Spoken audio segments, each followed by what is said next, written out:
ನಗರದ ಪತ್ರಿಕಾ ಭವನದಿಂದ ಜಿಲ್ಲಾ ಕೈಗಾರಿಕಾ ಕಚೇರಿವರೆಗಿನ ರಸ್ತೆಗೆ ಶಕ್ತಿ ದಿನಪತ್ರಿಕೆಯ ಸ್ಥಾಪಕ ಸಂಪಾದಕರಾದ ಗೋಪಾಲಕೃಷ್ಣ ಅವರ ಹೆಸರನ್ನು ಬುಧವಾರ ಇರಿಸಲಾಯಿತು. ಈ ಸಂಬಂಧ ಗೋಪಾಲಕೃಷ್ಣ ಅವರ ಹೆಸರಿನ ನಾಮಫಲಕವನ್ನು ಶಾಸಕರಾದ ಡಾಕ್ಟರ್ ಮಂತ್ರಗೌಡ ಅವರು ಬುಧವಾರ ಉದ್ಘಾಟಿಸಿದರು. ಈ ಸಂದರ್ಭ ಮಾತನಾಡಿದ ಶಾಸಕರು, ಶಕ್ತಿ ದಿನಪತ್ರಿಕೆಯ ಸ್ಥಾಪಕ ಸಂಪಾದಕರಾದ ಗೋಪಾಲಕೃಷ್ಣ ಅವರು ಕೊಡಗು ಪತ್ರಿಕೋದ್ಯಮದ ಭೀಷ್ಮರಾಗಿದ್ದಾರೆ. ಶಕ್ತಿ ದಿನಪತ್ರಿಕೆಯಿಂದ ಆರಂಭಿಸುವ ಮೂಲಕ ಇಂದಿಗೂ ಕೂಡ ಕೊಡಗು ಜಿಲ್ಲೆಯಲ್ಲಿ ಶಕ್ತಿ ದಿನಪತ್ರಿಕೆ ಶಕ್ತಿಯಾಗಿ ಉಳ್ಕೊಂಡಿರುವುದು ಶ್ಲಾಘನೀಯವಾಗಿದೆ ಎಂದು ಮೆಚ್ಚುಗೆ ವ್ಯಕ್ತಪಡಿಸಿದರು. ಹಿಂದೆ ಪತ್ರಿಕೆಯನ್ನು ಹೊರತರುವುದು ಕಷ್ಟ ಸಾಧ್ಯವಾಗಿತ್ತು. ಅಚ್ಚು ಮಳೆಯ ಮೂಲಕ ಪತ್ರಿಕೆಯನ್ನು ಮುದ್ರಣ ಮಾಡಲಾಗ್ತಾ ಇತ್ತು. ಅಂದಿನ ಕಷ್ಟದ ಸಂದರ್ಭದಲ್ಲಿಯೂ ಪತ್ರಿಕೆಯನ್ನು ನಡೆಸಿ ಇಂದಿಗೂ ಕೂಡ ಕೊಡಗು ಜಿಲ್ಲೆಯಲ್ಲಿ ತಮ್ಮದೇ ಆದ ಸ್ಥಾನವನ್ನು ಉಳಿಸಿಕೊಂಡು ಜನಮನ್ನಣೆ ಗಳಿಸುವುದು ಮೆಚ್ಚುವಂಥದ್ದು ಎಂದರು.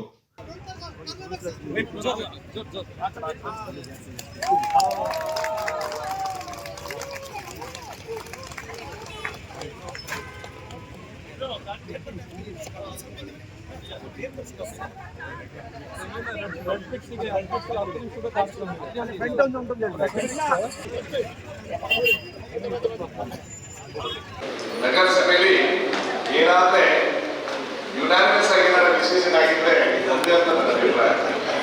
ಆ ವಿಚಾರದಲ್ಲಿ ಶಕ್ತಿ ಪ್ರೆಸ್ಸಿನ ಸಮಸ್ಯೆ ಶಕ್ತಿ ಏನಿದೆ ಅಂತ ನಾವೆಲ್ಲರೂ ಅದಕ್ಕೋಸ್ಕರ ಏನು 27 ಜನ ಒಂದೇ ಸರಿ ಯಾರೇ ಆಘಾತಕ್ಕೆ ಶಕ್ತಿ ಗೋಪಾಲಕೃಷ್ಣ ಸರ್ ಅವರ ಹೆಸರಲ್ಲಿ ಏನು ನಮ್ಮ ಕೈಗಾರಿಕೆ ಬಡವರ ಪ್ಲಸ್ ಅಲ್ಲಿ ಇಲ್ಲಿಂದ ನಮ್ಮ ಪತ್ರಿಕಾ ಭವನ ಏನು ರಸ್ತೆನ ಹೊಸದಾಗಿ ಸಮ್ಮೇಳನ ಮಾಡಿದ್ದು ಅದು ಯಶಸ್ವಿಯಾಗಿತ್ತು. ಅದೇ ರೀತಿಯಲ್ಲಿ ಭಾಷೆಯನ್ನು ಬೆಳೆಸಬೇಕು, ಭಾಷೆ ಲೆಕ್ಕದಲ್ಲಿ ರಕ್ಷಣೆ ಮಾಡೋದ್ರ ಜವಾಬ್ದಾರಿ ನಾವು ಮಾಡಬೇಕು. ಶಕ್ತಿ ಪ್ರೆಸ್ ನನ್ನ ಬಂದರಿಗೆ ಕನ್ನಡದಲ್ಲೇ ನೀವು ಅದಕ್ಕೋಸ್ಕರ ಭಾಷೆನ ಹೆಚ್ಚಿನ ಸಂಖ್ಯೆಯಲ್ಲಿ ಬೆಳೆಸಲಿಕ್ಕೆ ನೀವು ಒಂದು ಹೇಳ್ತಾ ಕರೆಸಿ ಮಾತಾಡಲಿಕ್ಕೆ ಅವಕಾಶ ಮಾಡಿದ್ದಕ್ಕೆ ನಗರಸಭೆಯ ಮಡಿಕೇರಿ ನಗರಾಭಿವೃದ್ಧಿ ಪ್ರಾಧಿಕಾರದ ಅಧ್ಯಕ್ಷರಾದ ರಾಜೇಶ್ ಯಲ್ಲಪ್ಪ ಅವರು ಮಾತನಾಡಿ, ಕೊಡಗು ಪತ್ರಿಕಾ ರಂಗದಲ್ಲಿ ಶಕ್ತಿ ದಿನಪತ್ರಿಕೆಯಿಂದ ಪ್ರತಿನಿತ್ಯ ಓದುವಂತೆ ಜನಮಾನಸದಲ್ಲಿದೆ. ಆ ನಿಟ್ಟಿನಲ್ಲಿ ಶಕ್ತಿ ದಿನಪತ್ರಿಕೆ ಶಕ್ತಿಯಾಗಿ ಉಳ್ಕೊಂಡು ಬೆಳೆದಿದೆ, ಇನ್ನೂ ಬೆಳೆಯುತ್ತೆ ಎಂದರು. ಗೋಪಾಲಕೃಷ್ಣ ಅವರ ಹೆಸರು ಇರಿಸಲಾಗಿರುವ ರಸ್ತೆಯಿಂದ ಇನ್ನಷ್ಟು ಸುಧಾರಣೆ ಮಾಡಲಾಗುವುದೆಂದು ತಿಳಿಸಿದರು.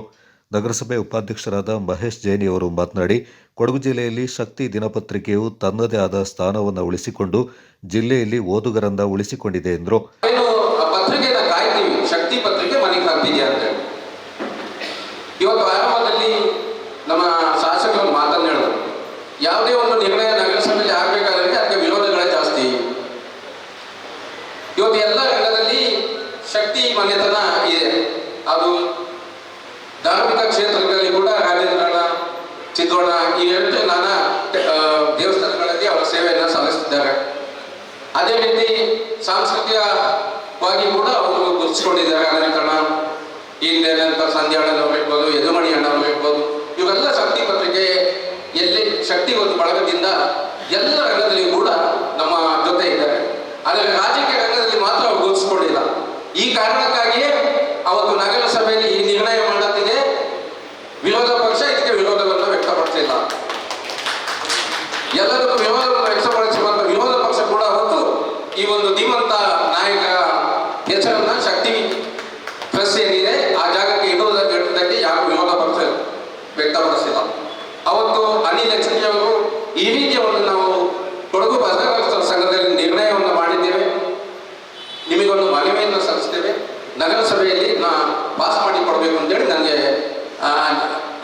ಒಂದು ಮೊಬೈಲ್ ಮೂಲಕ ಮಾತಾಡೋದು. ನಾನು ಅನಿಲ್ ಅಣ್ಣವ್ರಿಗೆ ಹೇಳಿದೆ, ದಯವಿಟ್ಟು ಅದನ್ನ ಕಳಿಸ್ಕೊಡಿ, ಸದ್ಯದಲ್ಲೇ ನಗರಸಭೆ ಸಾಮಾನ್ಯ ಸಭೆ ಇದೆ, ಆ ಸಭೆಯಲ್ಲಿ ಇದನ್ನು ಇಟ್ಟು ನಾವು ಅದನ್ನು ಪಾಸ್ ಮಾಡಿ ಕೊಡ್ತೀವಿ, ಒಳ್ಳೆ ಒಂದು ಕೆಲಸಕ್ಕೆ ನೀವು ಕೈ ಹಾಕಿದ್ದೀವಿ ಅಂತ ಹೇಳೋ ಹೇಳಿಕೆಯನ್ನು ಹೇಳಿದ ಮೇಲೆ ನಮ್ಮ ನಗರಸಭೆಯ ಸಾಮಾನ್ಯ ಸಭೆಯಲ್ಲಿ ಅದನ್ನು ಇಟ್ಟು ಅದನ್ನೊಂದು ನಿರ್ಣಯ ಮಾಡಿ ಇವತ್ತು ಅದು ನಮ್ಮ ಶಕ್ತಿ ಪತ್ರಿಕೆಯ ಆ ರಸ್ತೆ ಗೋಪಾಲಕೃಷ್ಣ ದೇವನಂತ ಗೋಪಾಲಕೃಷ್ಣ ರಸ್ತೆಯಾಗಿ ಇವತ್ತು ಉದ್ಘಾಟನೆಯಾಗಿದೆ. ಈ ಸಂದರ್ಭದಲ್ಲಿ ಪತ್ರಕರ್ತರ ಸಂಘ ಕೂಡ ಬಹಳಷ್ಟು ಯೋಚನೆಯನ್ನು ಹಾಕೊಂಡು ಈ ಒಂದು ಒಳ್ಳೆಯ ಕೆಲಸಕ್ಕೆ ಕೈಯಾಗಿದೆ. ಶಕ್ತಿ ದಿನಪತ್ರಿಕೆಯ ಸ್ಥಾಪಕ ಸಂಪಾದಕರಾದ ಗೋಪಾಲಕೃಷ್ಣ ಅವರ ಹೆಸರು ಇಡಬೇಕು ಎಂಬ ಮನವಿ ಮಾಡಿದಂತೆ ನಗರಸಭೆಯಲ್ಲಿ ತೀರ್ಮಾನಿಸಿ ಇಂದು ಹೆಸರು ಇರಿಸಲಾಗಿದೆ. ಇದೊಂದು ಉತ್ತಮ ಕೆಲಸ ಎಂದರು. ಶಕ್ತಿ ದಿನಪತ್ರಿಕೆಯ ಪ್ರಧಾನ ಸಂಪಾದಕರಾದ ಜಿ ರಾಜೇಂದ್ರ ಹಾಗೂ ಸಲಹಾ ಸಂಪಾದಕರಾದ ಬಿಜಿ ಅನಂತಶಯನ್ ಅವರು ಮಾತನಾಡಿದರು. ನಾವು ಎಲ್ಲ ಹೋಗ್ತಾ ಇರ್ತೀವಿ ಆಗಾಗ. ಆದರೆ ಹೋಗುವಾಗ ಮುಖ್ಯ ಉದ್ದೇಶ ಅದೇ, ನಮ್ಮ ಅಪ್ಪ ಅಲ್ಲಿ ಓಡಾಡ್ತಾ ಇದ್ರು, ಹಾಗೆ ಕಷ್ಟಪಡ್ಕೊಂಡು ಇದು ಮಾಡ್ತಾ ಇದ್ರು. ಹೊಳೆಬದಿಗೆ ಹೋಗ್ತೀವಿ, ಯಾಕೆಂದರೆ ಹೆಂಗಸರು ಸೀರೆಯನ್ನು ಕೂಡ ಒಂದು ಅರ್ಧ ದೋಸೆ ಅರ್ಧ ರೊಟ್ಟಿ ಕೊಡೋದಕ್ಕೆ ಸೀರೆನ ಉಕ್ಕೆನೂ ಓದಲಿಕ್ಕೆ ಕೊಡ್ತಾ ಇದ್ರು. ಇವ್ರು ಹೋಗಿ ಆ ಹೊಳೆಯ ಕಲ್ಲುಗಳಲ್ಲಿ ಉಳಿದ್ಬಿಟ್ಟು ಬಂದು ಬಿಡ್ತಾ ಇದ್ರು. ಅದಕ್ಕೋಸ್ಕರ ಕೂಡ ಆ ದೇವಸ್ಥಾನಕ್ಕೆ ಹೋಗ್ತಾ ಇರ್ತೀವಿ.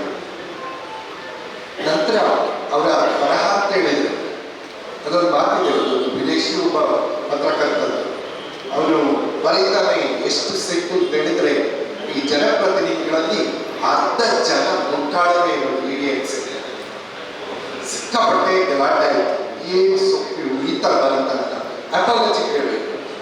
ಮತ್ತೆ ಮಾರದಿನ ಒಬ್ಬ ಕ್ಷಮೆ ಕೇಳ್ತಾ ಇದ್ದಾನೆ, ಜನಪ್ರತಿನಿಧಿಗಳಲ್ಲಿ ಅರ್ಧ ಜನಪ್ರತಿನಿಧಿಗಳು ಮುಟ್ಟಾಡಲ್ಲ ಅಲ್ಲ ಅಂತ ಹೇಳಿದ ಮಾತು. ನಮ್ಮ ಅಪ್ಪ ಕೂಡ ಅದೇ ತರ, ಅವರಿಗೆ ಲಂಚ ಅಂತ ಹೇಳಿದ್ರೆ ಸಿಕ್ಕಾಪಟ್ಟೆ ಮೈ ಉಳಿತಾ ಇತ್ತು, ನೋಡ್ಲಿಕ್ಕೆ ಆಗ್ತಿಲ್ಲ. ನಮ್ಮಲ್ಲಿ ಹೇಳ್ತಾ ಇದ್ರು, ಶಕ್ತಿಯ ಒಬ್ಬ ಅಟೆಂಡರ್ ಕೂಡ ಸಿಬ್ಬಂದಿ ಮರಿತಾ ಇರಬೇಕು, ಸಮಾಜದಲ್ಲಿ ಅನ್ಯಾಯಕ್ಕೆ ಬಿಡ್ಲೇಬಾರ್ದು. ಮ್ಯಾಕ್ಸ್ ಕಾಂಪೌಂಡ್ ಸ್ಟೇಡಿಯಂ ಇರುವಂಥದ್ದು ಒಂದು ದುಡ್ಡು ತಿನ್ನೋರಿಗೆ ಶಾಶ್ವತವಾಗಿ ಒಂದು ಇರುವಂತಹ ಒಂದು ಹೊರ ಯೋಜನೆ ಅಲ್ಲಿ. ಸೊ ಅಲ್ಲಿ ಒಬ್ಬ ಕಾಂಟ್ರಾಕ್ಟರ್ ಸಬ್ಸ್ಟ್ಯಾಂಡರ್ಡ್ ಕೆಲಸ ಮಾಡಿಬಿಟ್ಟು ಅನ್ಯಾಯ ಮಾಡಿದ್ರು ಅಂತೇಳಿ ಒಂದು ಸುದ್ದಿ ದೊಡ್ಡದಾಗಿ ಹಾಕಿದ್ರು, ವಂಚನೆ ಅಂತ ಹೇಳ್ತಾರೆ. ಆಗ ಒಬ್ಬ ವಕೀಲರು ನೋಟಿಸ್ ಕಳಿಸಿದ್ರು ನಮಗೆ ಅವನ ಪರವಾಗಿ. ತಂದೆ ಸಿಟ್ಟು ಬಂದು ಮೈ ಕುದ್ದು ಆ ವಕೀಲರಿಗೆ 4 ಪೇಜ್ ಉತ್ತರ ಕೊಡ್ತಾರೆ. ಒಬ್ಬ ಭ್ರಷ್ಟಾಚಾರಿಯ ಜೊತೆ ಸೇರಿ ನೀವು ಭ್ರಷ್ಟರಾಗ್ತೀರಾ, ಒಬ್ಬ ವಕೀಲರು ಸಮಾಜದ ಸ್ವಾಸ್ಥ್ಯವನ್ನು ಕಾಪಾಡಬೇಕು, ನ್ಯಾಯವನ್ನು ಎತ್ತಿ ಹಿಡಿಬೇಕು, 4 ಪೇಜ್ ಮುಗಿದು ಬರ್ತದೆ. ಗೋಪಾಲಕೃಷ್ಣ ಅವರ ಧರ್ಮಪತ್ನಿ ರಾಜಲಕ್ಷ್ಮಿ ಅವರನ್ನ ಇದೇ ಸಂದರ್ಭದಲ್ಲಿ ಸನ್ಮಾನ ಮಾಡಲಾಯಿತು. ಪೌರಾಯುಕ್ತರಾದ ಎಚ್.ಆರ್. ರಮೇಶ್, ಕೊಡಗು ಪತ್ರಕರ್ತರ ಸಂಘದ ಅಧ್ಯಕ್ಷರಾದ ಅನಿಲ್ ಹೆಚ್ಟಿ, ಪ್ರಧಾನ ಕಾರ್ಯದರ್ಶಿ ಸುರೇಶ್ ಬಿಳಿಗೇರಿ, ಶಕ್ತಿ ದಿನಪತ್ರಿಕೆಯ ಸಂಪಾದಕರಾದ ಜಿ ಚಿದ್ವಿಲಾಸ್, ಕರ್ನಾಟಕ ಕೊಡವ ಸಾಹಿತ್ಯ ಅಕಾಡೆಮಿ ಅಧ್ಯಕ್ಷರಾದ ಅಜ್ಜಿನಿಕಂಡ ಮಹೇಶ್ ನಾಚಯ್ಯ, ನಗರಸಭೆ ಸದಸ್ಯರು, ಶಕ್ತಿ ಅಭಿಮಾನಿಗಳು ಮತ್ತಿತರರು ಪಾಲ್ಗೊಂಡಿದ್ದರು.